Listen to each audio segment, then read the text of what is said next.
Powered by the Inside the Birds podcast. Now, live from inside the Matt Black Kia Studios. It's Football at 4. And Football at 4 here on the Sports Pass live today, powered by the Inside the Birds podcast. Andrew DiCecco from InsideTheBirds.com is here.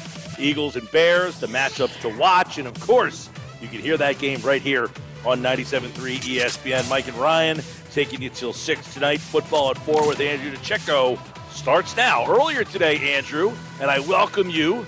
See, I came to work. I've been off every day. I'm off tomorrow. I was off yesterday. I was off Tuesday. I only wanted to talk to you, buddy. How are you?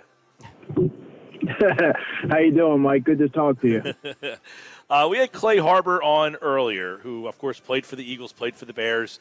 And he made a comment that was pretty interesting. I want to get your take on it. He said he thinks the Bears' defense is definitively the worst defense in the league. Would you concur with that assessment of this Chicago defense this week?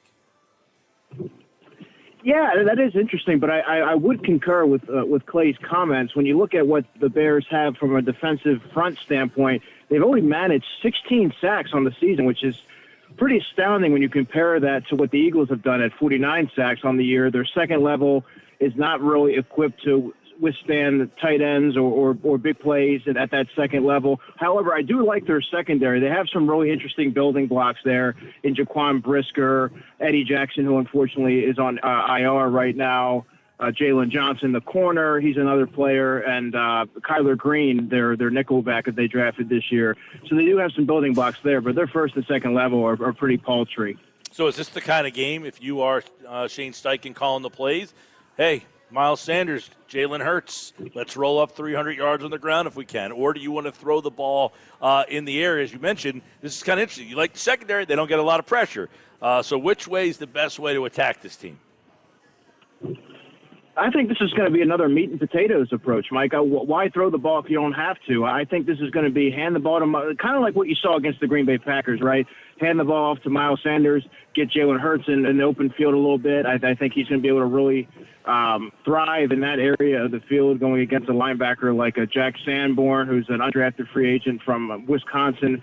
Really tough, physical, fundamentally sound player, as those players usually are when they go into the pros. But I think he ran like a 4.73 or something in the NFL Combine. Doesn't run particularly well. Nicholas Morrow, the other linebacker there, he's a little bit undersized and he runs well. But I think they're going to be able to really threaten that area of the field. Their defensive line, like I said, is pretty susceptible up the middle. So there's going to be a lot of opportunities for the Eagles running game to get back on track. Miles Sanders could very easily have 100 yards, and I could see Jalen with another 60, 70-yard game. Andrew, do the Eagles do anything differently on the other side of the ball, trying to slow down Fields? I mean, Gannon has been pretty much sticking to his philosophy regardless of the opponent, has made some in-game adjustments depending on what week we're looking back on, but it seems like Fields is just the main and only task, not to just completely steamroll the other 10 guys on the offensive side of the ball. But what should we expect from Gannon and the Eagles' defense? Well, it's going to be really interesting, Ryan. When you look at what Justin Fields has been able to do as a passer, he's only managing 158 yards. He's averaging 158 yards passing a game.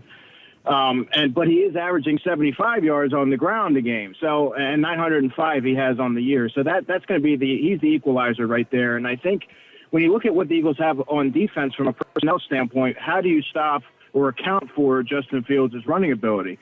And I think you have to look at a player like Kaiser White, who is undersized, but he does run really well, and he does flow sideline to sideline, and there has been instances where he's called plays. He sees the game really well. I think he might be the guy that's best equipped to do that. Normally, I would say maybe a C.J. Gardner-Johnson, but I think right now, given their position right now at safety, I think that you probably would have to have Kaiser White spy Justin Fields to limit the damage. But outside of that, Ryan, I don't know that you really worry about the passing attack for the Chicago Bears. They don't have Darnell Mooney, who was their deep threat, really efficient player on all three levels. Chase Claypool didn't practice again this week with a knee issue, and he's only had 11 catches on the year, hasn't found the end zone.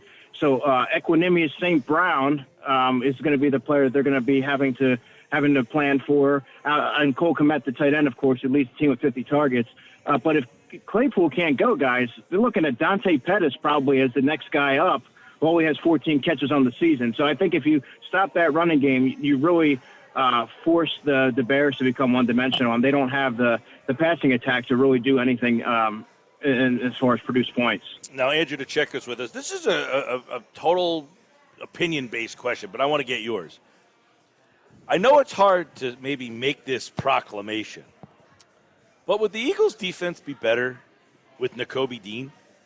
Is he better than White? I mean, would you think that their defense actually would be better? And I'm not saying what are they doing, why are they playing? I'm just thinking out loud as you kind of brought up Dean and then watching him play a couple weeks ago. He led the team in tackles. He played 15 plays. So, right. Do you, in your mind, would you say, you know what? I actually think this defense would be better if Dean played. I think it's preposterous at this stage of the season to just flat out make that change unless an injury occurred. But give me an expository on that. Sure. Well, I think it's a little premature to make that statement. I know that he really, when he came in a couple of games ago, he led the team in tackles in just a small sample size of snaps. And he's a hungry player, and I think he very much has a bright future as a starter in this league for the Eagles and an impact player down the line. But the sample size is too small to say that they would be better off with Nakobe Dean in there than Kaiser White, who by and large has been a consistent performer and steady performer throughout the season. I mean, let's not forget, before Nakobe had that, I think it was a 6-tackle game against the Titans, I guess it was. I mean, Kyron Johnson had played more snaps than he did, and Patrick Johnson was the first linebacker off the bench. And Nakobe wasn't exactly making an impact on special teams as well. He's really starting to come into his own defensively, and that's all encouraging and good and well. But I think you really want to stick with the plan. And Kaiser and T.J. Edwards has been a very effective tandem at the linebacker position. Let's stay on the defensive side of the ball for a second, Andrew.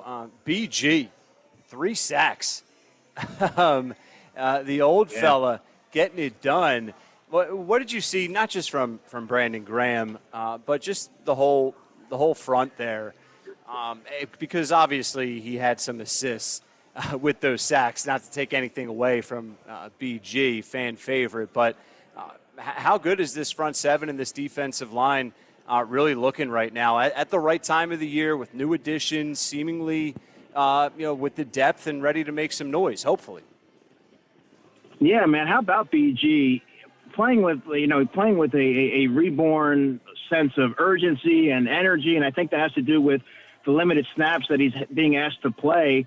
3 sacks. He's always had the power. He's always played with great leverage. But now I think you're starting to see the limited snaps having a positive effect on his ability to rush the passer, especially later in the game.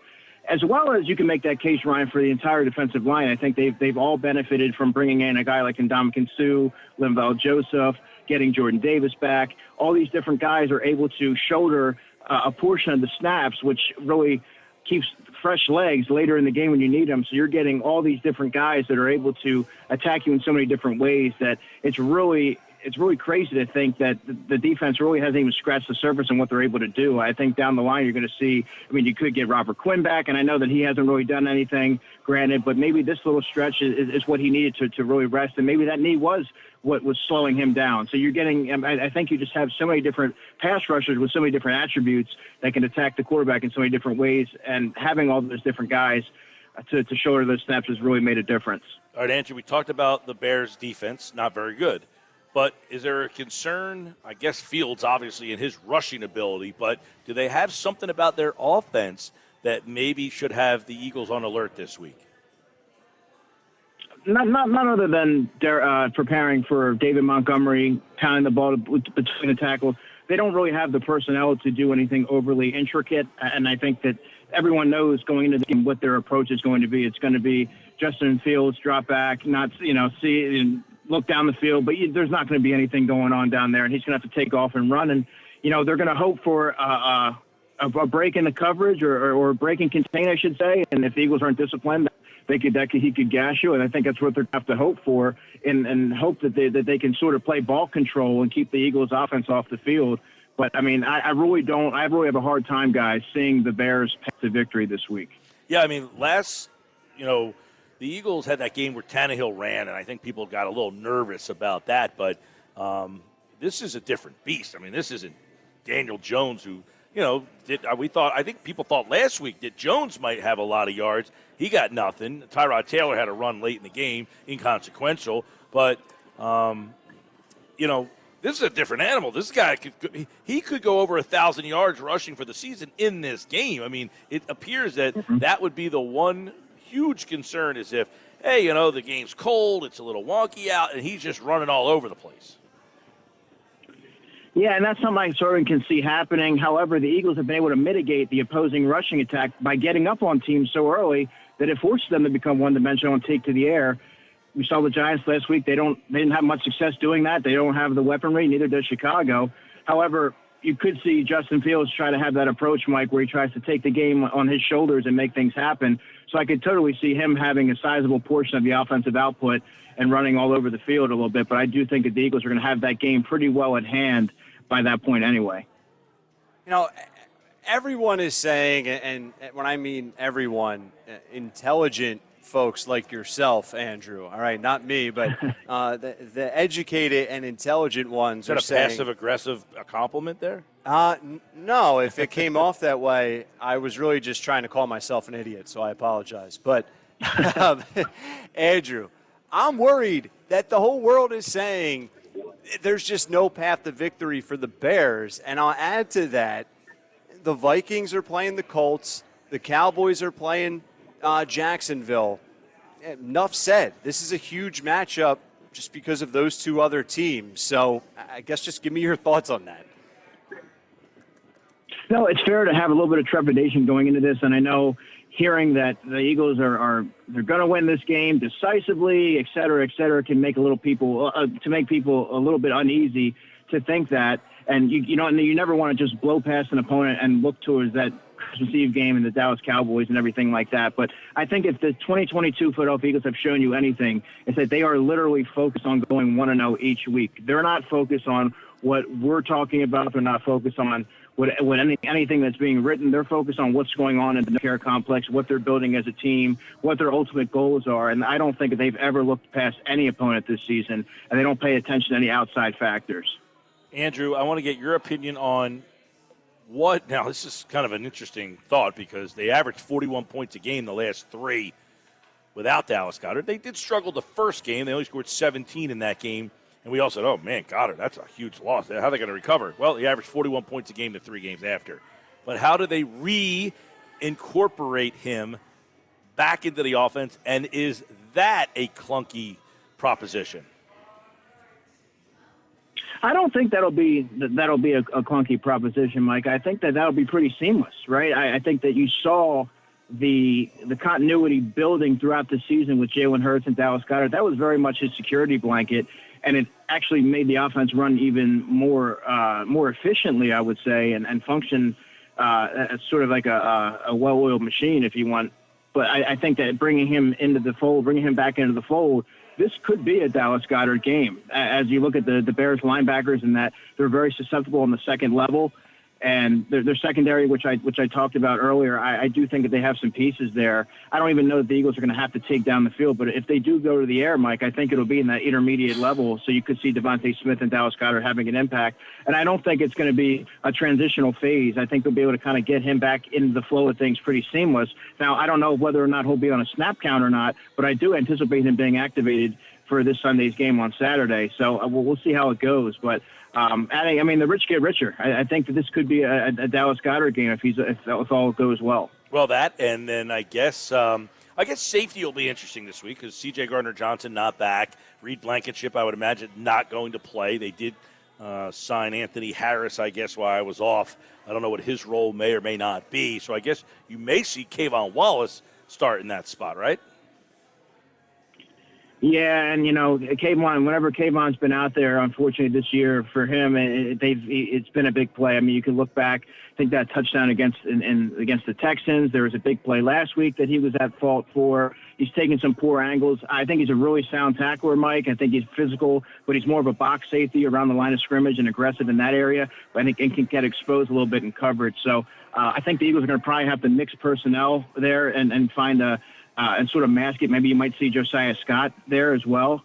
And perhaps you see Anthony Harris activated for this week, depending on whether or not he's ready to, if they find that he's in good shape and ready to go, and they have the roster space to allow that. So I think you're going to see sort of a platoon of safeties, but opposite Marcus Epps until they find based on the personnel and the skill sets, as Jonathan Gannon has talked about this week in his pressers, and until you get C.J. Gardner-Johnson back.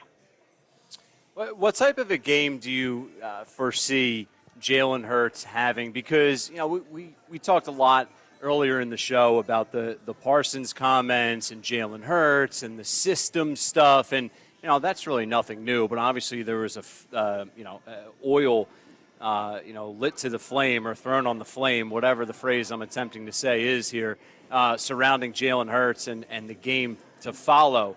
It seems like this needs to be a statement for Jalen Hurts and the offense. Part of me says he has 350 passing, a rushing touchdown, 4 passing touchdowns. I know they want to get in and out of this game, Andrew, but once again, I see a big statement game from Jalen Hurts and the rest of the crew. How do you see the style of this fight potentially going?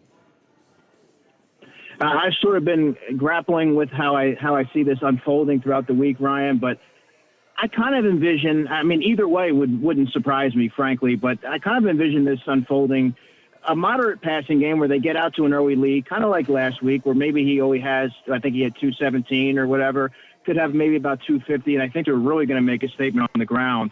And you're going to see Miles Sanders continue to add to his total. You're going to see Jalen Hurts add to his total, and I think you might even see some Boston Scott in there. I really do think they want to get in and out, as you alluded to, and really get prepared for this big game that they have on Christmas Eve. So I think you might see them shorten the game with a heavy run approach. All right, Andrew DiCecco, football at 4, Eagles and Bears. They will meet at 1 o'clock in Chicago as Soldier Field. Going to be cold, 27 degrees. And that could be I know the Eagles have played in some rain this year, but not quite 27 degrees. It's going to be chilly out there. We'll see what they come up with. Obviously, you can hear the game right here on 97.3 ESPN. Andrew, appreciate it as always, bud. Always a pleasure, guys. Have a good one.